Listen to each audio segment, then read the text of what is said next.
considering, and I've never really got round to it, talking about the Curse of Strahd and the Tarokka deck and doing a reading. And so that is the focus for today's video. And by all means, put in your 2 cents, ask your questions, make sure to use #question.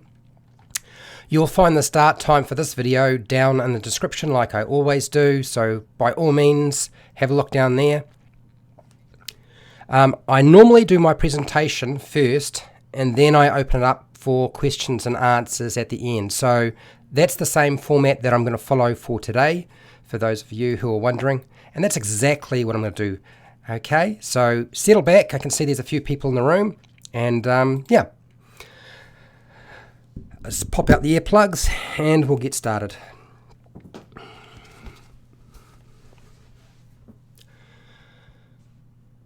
Hi, welcome to HowtoDandD. My name is Fred Weller and today I want to talk about Dungeons & Dragons. But I'm not just going to talk about Dungeons & Dragons.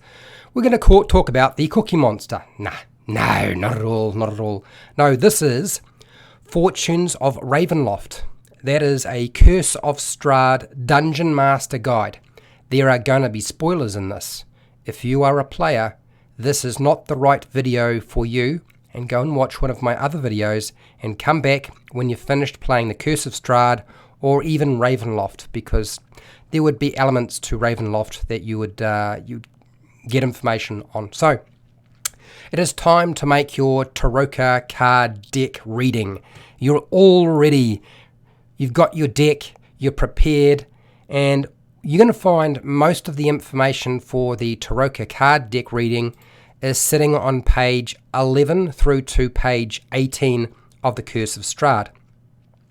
Now this card reading changes the nature and the way that Curse of Strahd will play out as an adventure. And the rationale behind that is that what you want to do is have a different experience each time you play the Curse of Strahd. To be honest, I don't think that players want to play through the Curse of Strahd more than once. But if you are a dungeon master and you like running the adventure, then it will certainly allow you to change things up and make things a bit more interesting.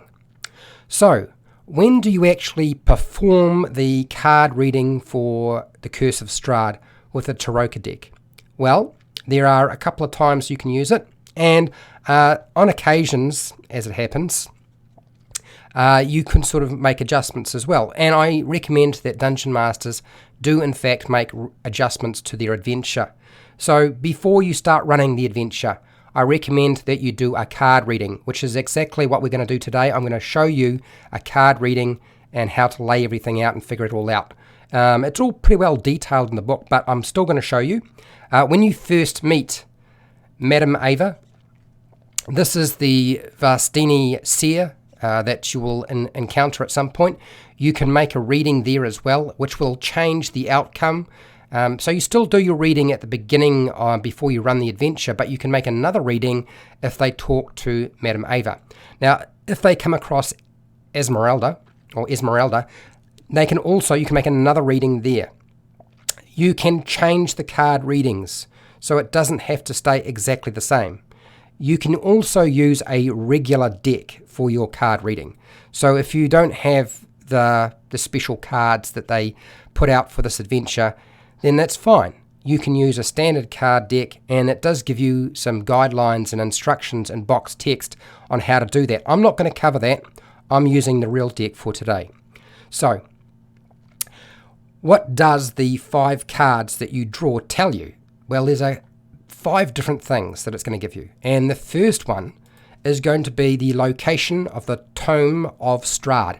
This details all the really important information on Strahd. The second location that it's going to give you is the location of the holy symbol of Ravenkind. This is really, it's more like a protection from that dastardly vampire. So it's important to have this particular holy symbol of Ravenkind, and it will give the players a huge advantage. The third item, which is the Sun Sword, the carding I'm reading is going to give you the location of the Sun Sword, and then the fourth card is going to give you who is Strahd's enemy, who is potentially the player's character's ally. Now this could be Rudolf van Richten, it could be Esmeralda, it just depends on your reading, and this will give you who it is and their location in the adventure when they come across them. To a large extent, mostly like that. Although Rudolf van Richten, really encountering that character, there's really only about 2 different locations you can encounter that character without the Dungeon Master making adjustments. The final reading is going to give you the location of where Strahd is himself throughout the adventure. This basically means that they should be able to figure out where to find Strahd at any given time. If they ever need to go and find him and talk to him, which most players won't want to do, but if they want to, they will be able to do that because they will know where he is. But this card reading is cryptic, so it's not going to give them the exact location. They're going to have to figure this stuff out. Okay, so how do you go about doing your reading? Well, the first thing you're going to need to do is have a look at the diagram in the book on page 11, and it gives you a guide as to where, basically, how to lay it out. It's basically like a diamond, not a diamond, it's more like a cross actually, more like a cross, and you lay it out and it gives you the different locations. So you want to separate the high deck and the common deck. Now, which cards are the high deck cards? Well, as it happens, the high deck cards are supposed to be marked by what looks like a tiny little crown in the top corner or the bottom corner of each card. Now, if you can't see that or don't know what I'm talking about, just turn to page 243 of the Curse of Strahd, and that will provide you with the exact cards. Gives you the name of them and everything, so you don't have to figure it out the hard way, and look for that little tiny crown if you don't want to. Now, the first drawing is going to consist of 3 cards being drawn from the common deck, and they will be for positions 1, 2, and 3. That will give you the locations of the magic or artifacts within the adventure. And then you draw 2 cards from the high deck for positions 4 and 5, and they are going to be covering who is the enemy of Strahd or who is the ally for the player's characters, and where is Strahd actually located within the adventure. Okay, enough's enough. Let's get on with doing this card reading, shall we? We've been mucking around long enough, and I know you're all itching and waiting. So here it is.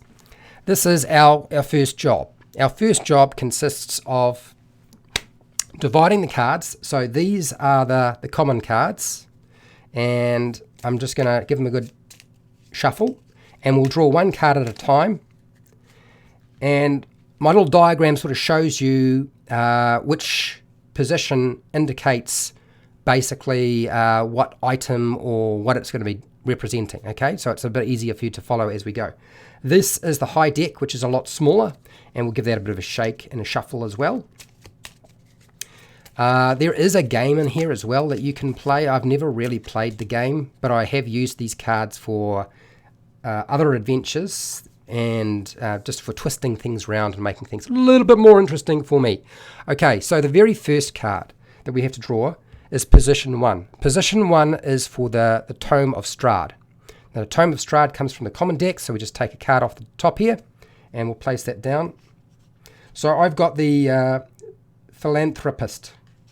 So once we've got the Philanthropist, we then look on page, now it's going to be pages 11 through to about 12, and you're looking for the Philanthropist, and you're looking for the position of treasures. Once you find the right card, it'll tell you the location for that particular item. And it's a bit of a, oh, here we go. All right, so I found it on page 13. And the Philanthropist, the Tome of Strahd is going to be located. Look to a place where sickness and madness are bred.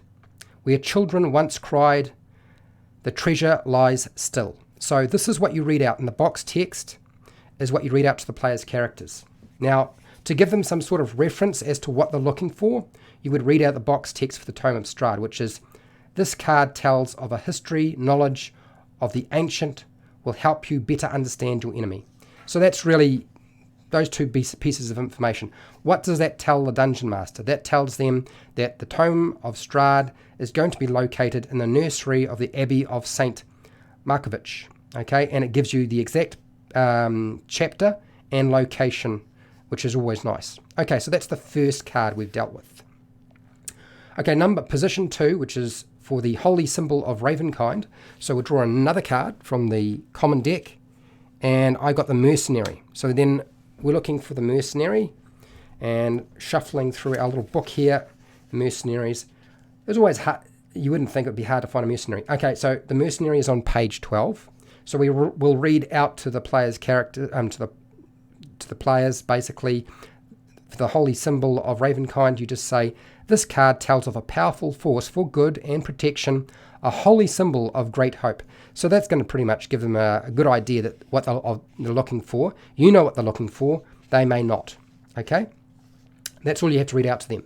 As for its location, you're going to read out for the Mercenary, the thing you seek lies with the dead, under mountains of gold coins. Okay. So that's going to tell you that it's going to sit in the crypt.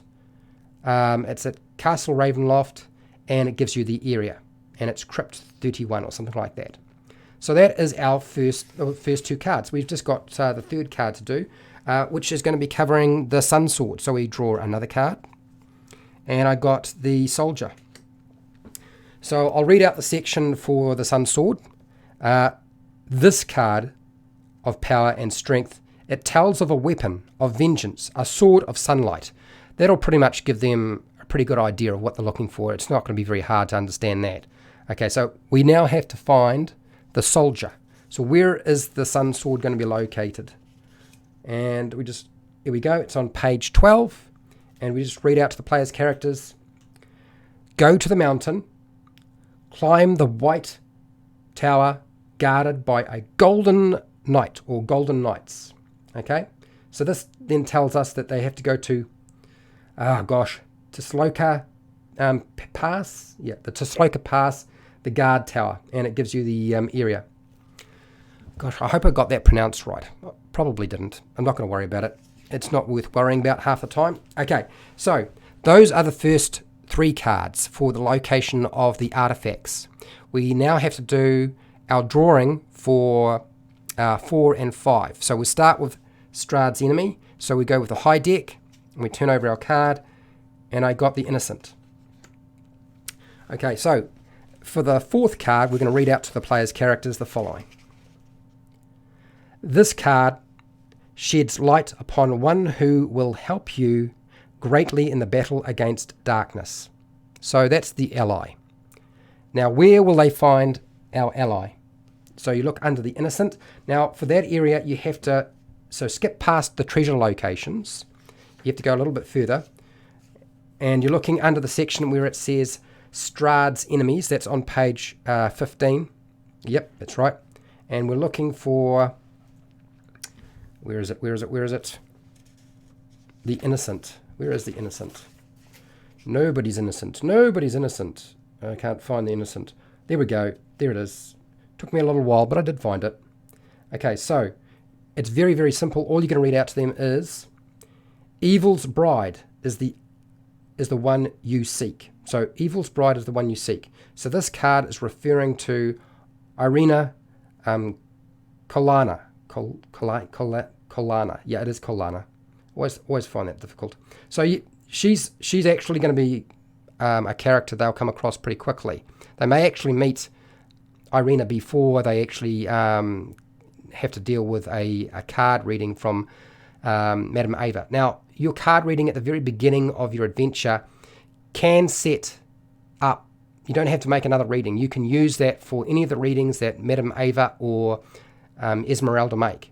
You don't have to do it all over again. That could be just a bit of a drag. Okay?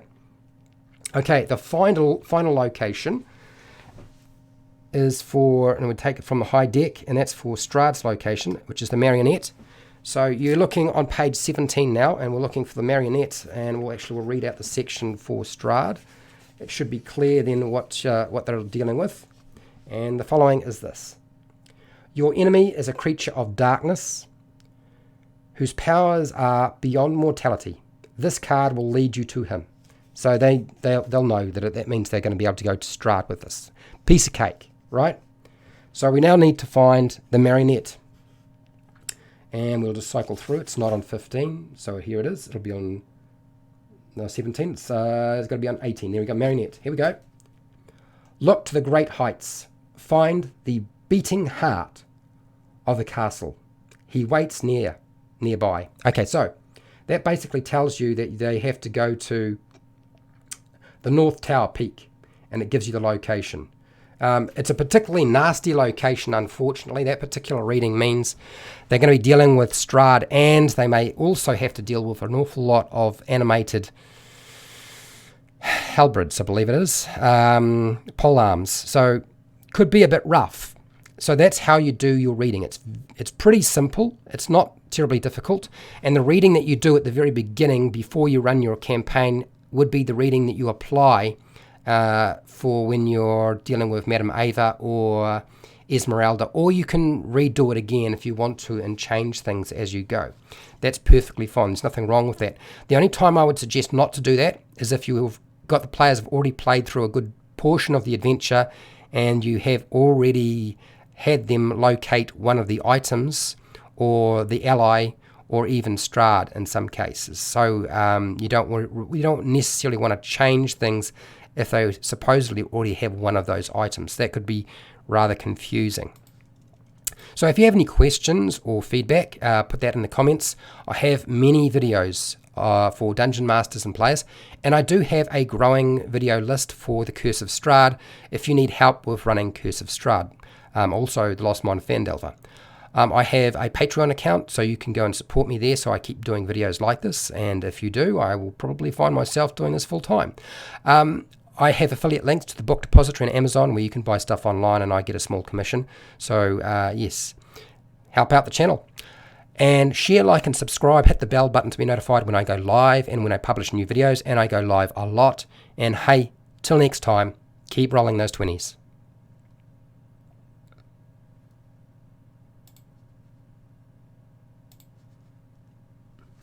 Okay, I'm not gone.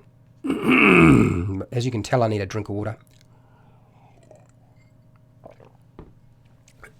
All right, so hashtag question, and let's go through the Twitch TV comments and the YouTube comments, and we'll see what people have to say.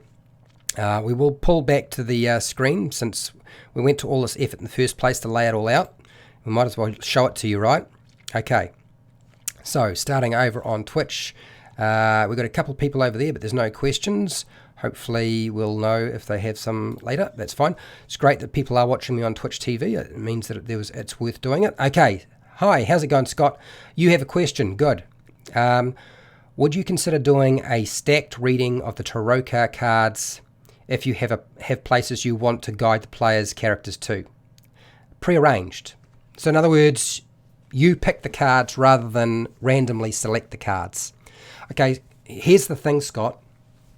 If you do your job properly and you are effective in scaring the bejesus out of your players, their characters will be scared, but it's the players you want to scare, not the characters, okay? If you do your job right, the players won't go after Strahd straight away. They'll probably avoid Strahd and go everywhere else. That's what my group did. They wound up exploring the whole area of Barovia before they even considered going after Strahd, so they could collect absolutely everything. When that card reading went on, that sort of gave them an idea that there was 3 items they had to find. So they were adamant they were going to find everything before they even dealt with Strahd. They were adamant they were going to try and find that ally to help them. So you don't have to worry about them going to prearranged locations. More than likely, Scott, you'll find that they will go to every location before they tackle Strahd. That's just what I experienced when I was running the game. How's it going, F Hubba? More bacon? Yep. Bacon and eggs is always nice. All card decks should be stacked. The deck of many things. Oh, you are a naughty one. Dear Jesus, can't wait to start Curse of Strahd after Lost Mine of Phandelver to use the Tarokka deck. Yep. Yeah, well, I have used the Tarokka deck outside of the Curse of Strahd. And it's really handy if you have like a fortune teller in a location, or you want to put a fortune teller or somebody who can tell the future, and you pull out these cards and you do a reading. And there's instructions at the very back of the adventure, in the appendix, I believe, which will help you formulate and use that if you wanted to.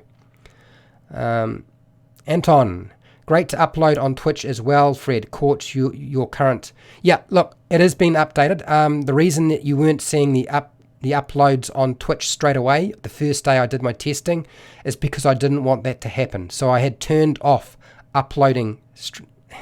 I wanted to make sure I didn't wind up with how many tests that I did.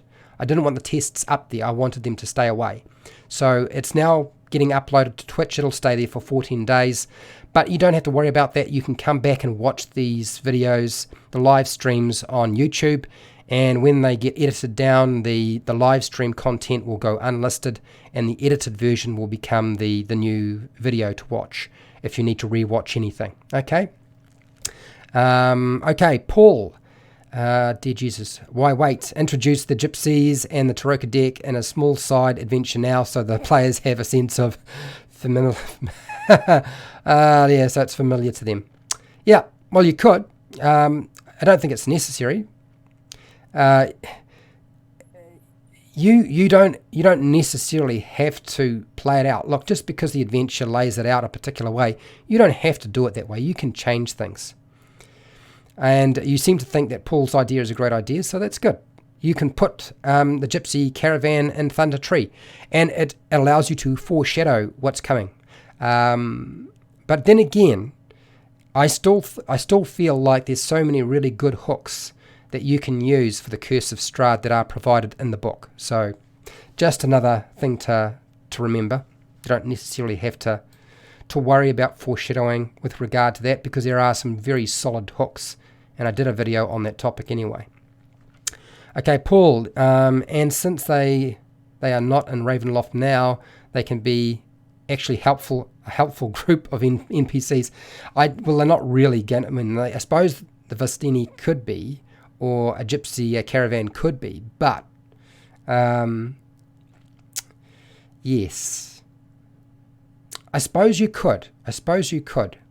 I feel like their motives would be slightly twisted. So that's the only thing to remember, I guess. Okay, Matt, how's it going? Dear Jesus is talking to Paul. Okay, agents of the Lord's Alliance or Harpers possibly. Well, yes, I don't know that a Gypsy Caravan from Barovia would necessarily be agents of the Lord's Alliance or Harpers. I would imagine they would have kept close eyes on them, and the Harpers and the Lord's Alliance aren't fools. So for them to be double agents might be a bit more difficult. I'm getting to your question, Michael. Matt, always enjoyed the Gypsy Caravan lore. Very good one. Yeah, Stephen King's movies, The Thinner. Oh, I haven't actually watched a movie about The Thinner, and I haven't read the book, so I don't know. But if that is going to work for you, the adventure itself is really just a toolbox, and you do the rest. I mean, I changed so many things, so why not change it yourself? Okay, Michael, what do you got here? Question: have you played Prophet's Gambit with a deck? Card game for 3 to 5 players. Is it any good? No, I have not. I've had people ask me if I would show them how to play the game. Nobody I've ever come across has really been particularly interested. If I ever get a group together and they feel like playing Prophet's Gambit, then so be it. We'll play through a game, and then maybe I will show people how to play the game. But I'm more likely, if people ask me to, is to show you how to use... You're welcome, Michael.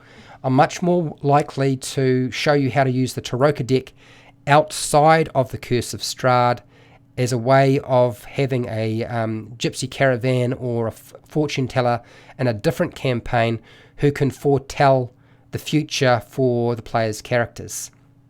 It's very simple, it's not very difficult, and it requires a small amount of improvising on your part, but not enough that I would say it's outside of the realm of being doable for anybody. Okay. Michael, very cool, great content. Thank you again. You are welcome, Michael. No problems. Yes, please, on the tarokka use outside. Well, if I get 2 more Dear Jesus, then it happens. Otherwise, I'm going to just continue on with working my way through the patrons' requests. And there's a couple of patron requests. I'm just going to try to make sure that I keep giving them what they want. Since most of the stuff they ask for, people are very keen to see anyway. And they've told me to just pump out the edited videos and get them to you guys as quickly as possible. So that's the task. That's what I'll do. Just checking over on Twitch. Okay, we're all clear over there. Okay, look, I think that's it. I think we've covered everything. I'm not going to be streaming anymore today. What I will do, it's no problem. Dead Jesus, if enough people ask for it, I'll do it. F Hubba. Yes, Tarokka Profit, Gambit, and or games. And or other games. I see what okay, so that's 2 votes. If I get a 3rd vote, then I do it. But basically, I won't be streaming it anymore today. What I will be doing is I will be uploading some edited video content for those of you who are interested more in that sort of thing. Matt, Fred, have a good one. Yep, thank you, I will. So yes, I'm going to do my normal sort of sign out for this. Have a good night, good day, good morning, good afternoon, wherever you are in the world. Look after your family, look after your friends. Don't do anything foolish. And hey, till next time, keep rolling those 20s.